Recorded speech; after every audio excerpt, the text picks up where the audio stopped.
귀여운 정치 토크 있기 없기? 정치 귀요미. 네, 정치와 귀요미 어울리지 않는 듯 어울리는 특히 이분에게는 어색하지 않은 이름인데요.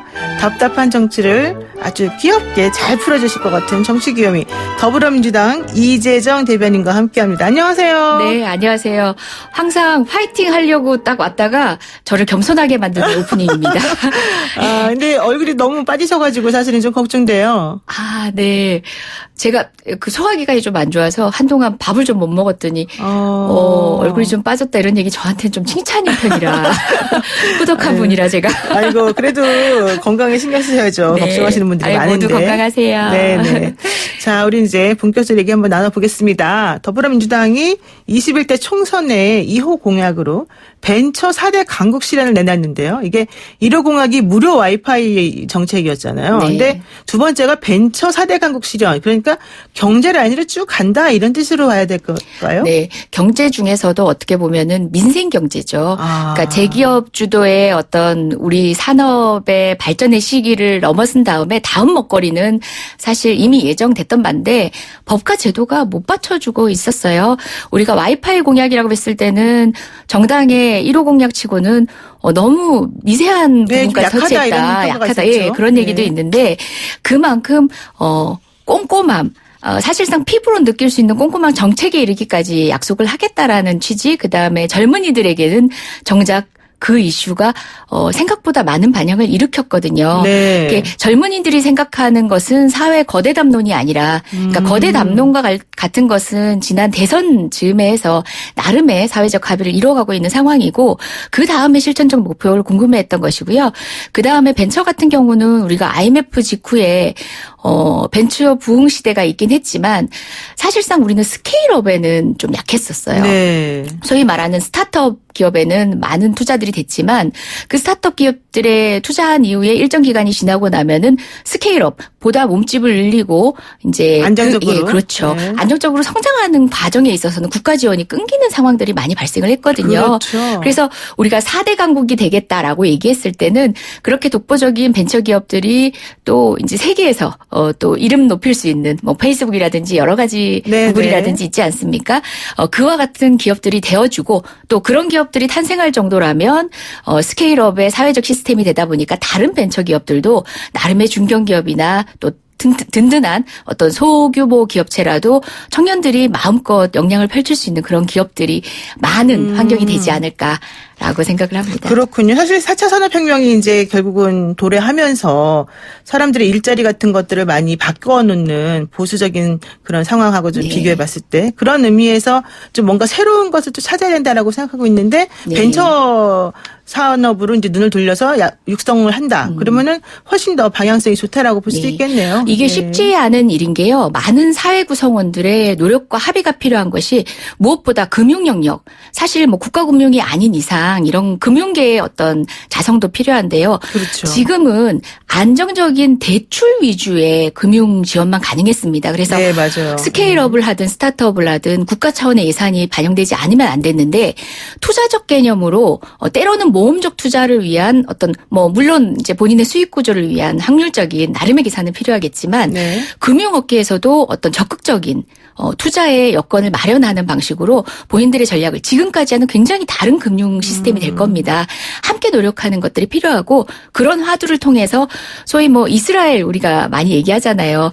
사실 이스라엘하고 수치상으로는 우리나라의 스타트업 기업들이 굉장히 비슷하고 국가의 예산이 투자되는 정도를 보면은 우리 한국 이스라엘보다 더 투자도 열심히 하고 있지 않냐라고 하는데 실질적으로 이 튼튼한 기반을 이제 넓히는 환경이 못 됐던 이유가 바로 이 금융 구조에 있어서도 굉장한 차이를 보였었거든요. 사회 구성원 모두의 또 다른 패러다임의 변환을 위한 합의가 필요한 지점이기도 합니다. 이제 편하게 돈 벌던 시대는 지나갔다라고 보시는 게 맞겠네요. 자, 그리고요. 그 금융업 쪽에서.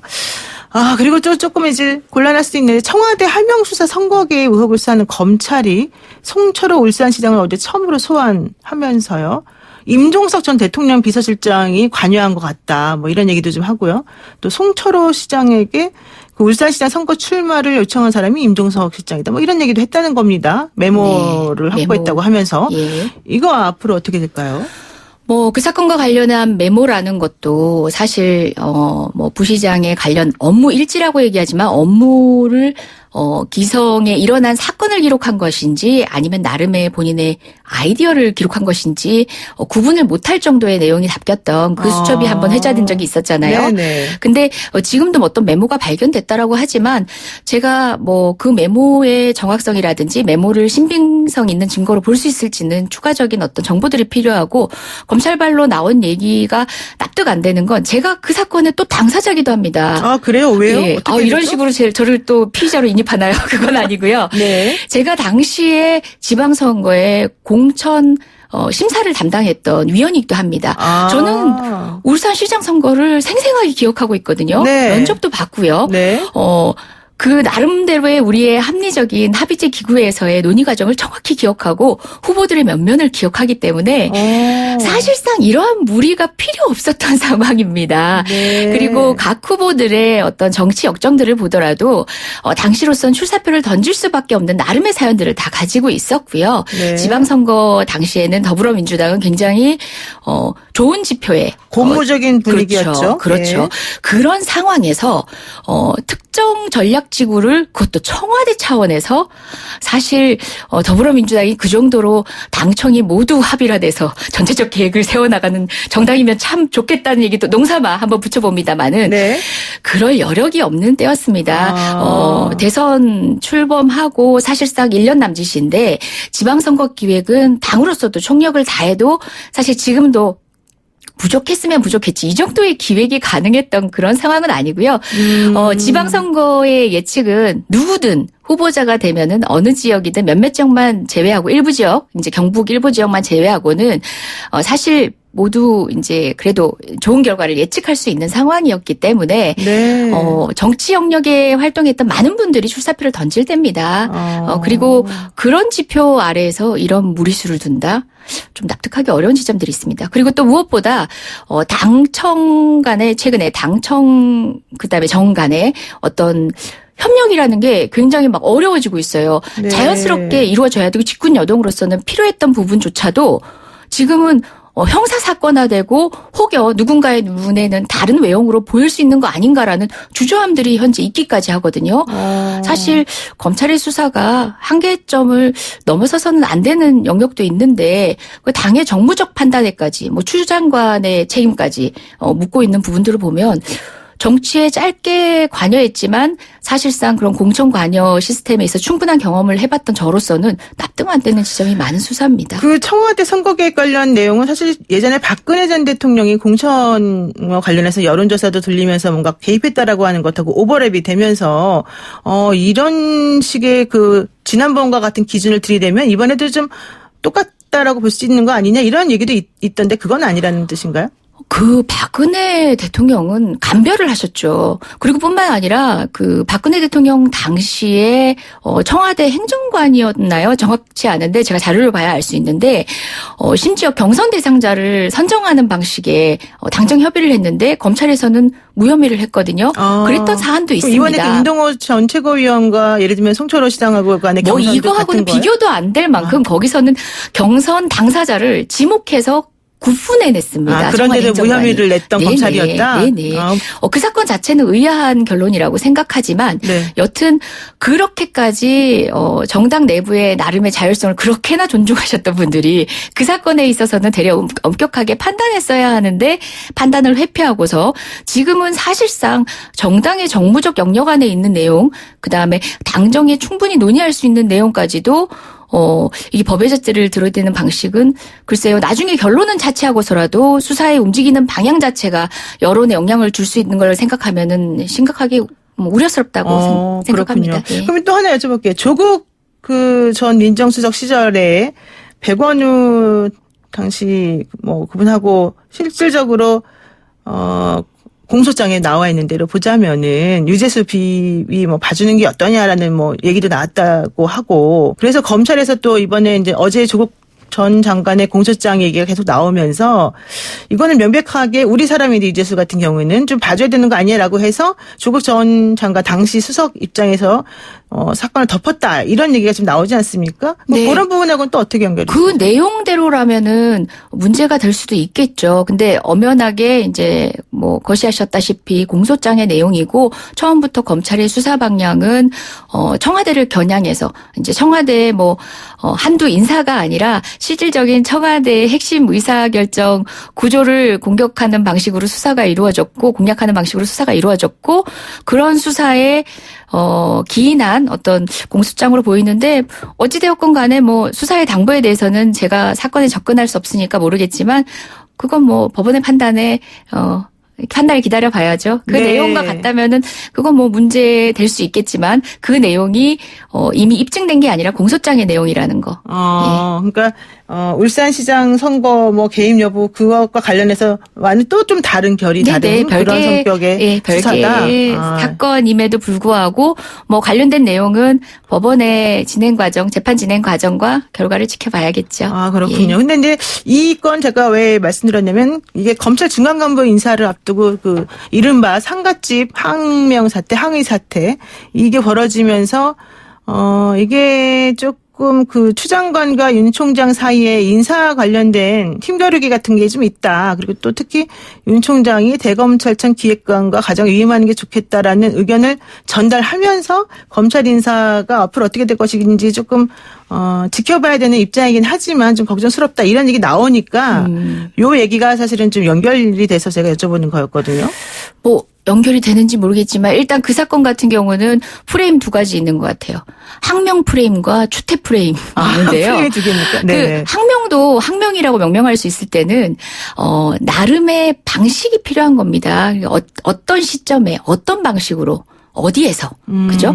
근데 지금 그거 같은 경우는 사실상 상사가 의견을 내고 본인이 다른 의견을 내는 과정에서 이루어진 게 아니라 네. 시체 말로 술 먹고 추태를 부린 거예요. 그것을 항명 프레임으로 바라보는 것 자체가 저는 공정한 잣대가 아니라는 생각이 들고요. 검찰 내부에 본인들의 사감이 어디에 가 있는지 알겠습니다. 하지만 검사로서 시작할 때 나름대로 선서도 하시지 않았습니까? 윤석열 사단의 일원으로서가 아니라 정말 검찰의 일원으로 검찰의 미래를 생각한다면 의견은 다양하게 받겠습니다마는 다른 방식과 다른 통로를 통해서 했었어야죠. 그냥 술 먹고 한 그 난동에 대해서는 사과를 하는 게 마땅하고요. 더군다나 그 자리에 윤석열 총장까지 있었다면 누구보다도 그런 상황에 대해서 우려하고 그 상황을 말리고 또 따끔하게 그 상황에 대해서 경고를 해야 될 당사자 아닙니까? 네. 향후에 어떤 조치를 했는지 또는 그 사태에 대해서 어떤 의견이신지를 먼저 묻고 싶습니다. 저는 사실 법무부의 입장이 아니라 윤 총장의 입장이 저는 보도자료로 나올 줄 알았거든요. 네. 아무 말씀이 없으세요. 이거는 검찰의 기강의 문제고 국민의 검찰에 대한 신뢰 문제입니다. 윤 총장님은 오늘이라도 그런 부분에 대해서 불미스러운 상황에 대해서 조직 내부의 일이니까 다잡겠다. 또는 뭐 나름의 유감 또는 뭐 사과의 표시를 하시는 게 맞지 않나 싶습니다. 박지원 대한신당 의원은 뭐 윤 총장의 사과까지 필요 없는 거다라고 좀 전에 인터뷰를 하셨는데 우리 이재정 대변인은 필요한 것이다. 당연히 있어야 된다 이런 얘기시군요. 그렇죠. 현장에 계셨어요. 그리고 네. 무엇보다 이 사건이 어떻게 비화되는지를 지금 언론 동향을 통해서 보고 있지 않습니까? 즐기시는 것이 아니라면 스스로의 입장을 밝히실 필요가 있습니다. 즐기는 게 아니라면 입장을 밝히고 사과해라. 예, 이거군요. 사태 자체를 보고서 어떤 책임이 있는지도 중요하지만 이 사태가 어디에 가닿는지 추이를 보면서 본인이 취해야 될 입장이라는 것도 있는 겁니다. 윤 총장의 입장이 필요한 지점이라고 봅니다. 사실 이제 이렇게 되면은 23일에 검찰 중앙간부 인사가 예정되어 있는데 영향을 전혀 안 받는다고 하긴 좀 어렵지 않을까요? 뭐 이것과 영향을 받기야 하겠어요. 그 원칙대로 그러니까 타협하지 않고 그러니까 이게 뭐 항명이든 추태든 간에 본인들이 유임을 뭐 심지어 뭐 그 원하는 순위에 유임을 적는다 이런 설도 이제 네. 한간은 돌고 있습니다. 네. 그와 같은 방식이면 사실상 그건 좀 항명스러워 보이긴 한데 이렇게 사감을 드러내는 방식으로 저항을 하더라도 원칙에 따른 인사가 있어야 한다는 점을 국민이 다시 한번 확인하는 사건이었다고 보고요. 검사장 승진 이후에 이제 중간 간부들 그리고 평검사들 인사까지 예정돼 있는 상황에서 정치적인 어떤 틀로 더 씌워서 다른 해석을 하지 않고 공정한 인사 이루어질 수 있도록 이제 자고우면하지 않고 인사권자가 인사권을 공정하게 기준에 맞춰 행사했으면 좋겠습니다. 네, 그렇군요. 이제 마지막으로 하나만 여쭤볼게요. 새로운 보수당이 요구한 양당 통합 협의체를 자유한국당이 수용을 어제 했습니다. 결과론적으로는 보수 통합 논의가 좀 더 활발해졌다. 그리고 좀 가능성이 높아졌다. 이렇게 보는 입장도 있는데 어떻게 보세요? 안철수 전 대표 돌아온 것하고 연결해서 같이 뭐 얘기 좀 해주시죠. 예, 뭐 그런 여러 가지 사건들에 대해서 예전 같으면은 정계 개편에 있어서 어떤 상황 자체가 굉장히 이제 절묘한 어떤 계기도 되고 네, 많은 네, 뉴스로 회자도 되겠지만 지금 많은 이목이 집중되지 않는 이유가 뭐겠어요? 근원적으로 네. 예, 결합할 수 없는 이제 해결되지 않은 전제가 여전히 남아있죠. 우리 모두 알다시피 왜 분열되었는지 분열 당시의 상황에 각자 입장들이 달랐는데 그런 역사적 입장에 대한 반성이든 아니면 뭐 후회든 네. 아무것도 없는 채로 이루어지는 보수통합 언젠가는 빤한 결과로 이어지지 않을까 하는 통합을 바라는 입장에서도 불안함이 남아있지 않을까요? 어쨌든 정계 개편이라는 게 이와 같은 방식으로 형식적인 틀 안에서만 이루어지기는 힘든 거기 때문에 네. 화학적 결합을 위해서 전제돼야 되는 것이 무엇일까 당사자들도 생각해봤으면 좋겠습니다. 네. 오늘 말씀 여기까지 듣겠습니다. 고맙습니다. 네, 고맙습니다. 네, 지금까지 더불어민주당 이재정 대변인이었습니다.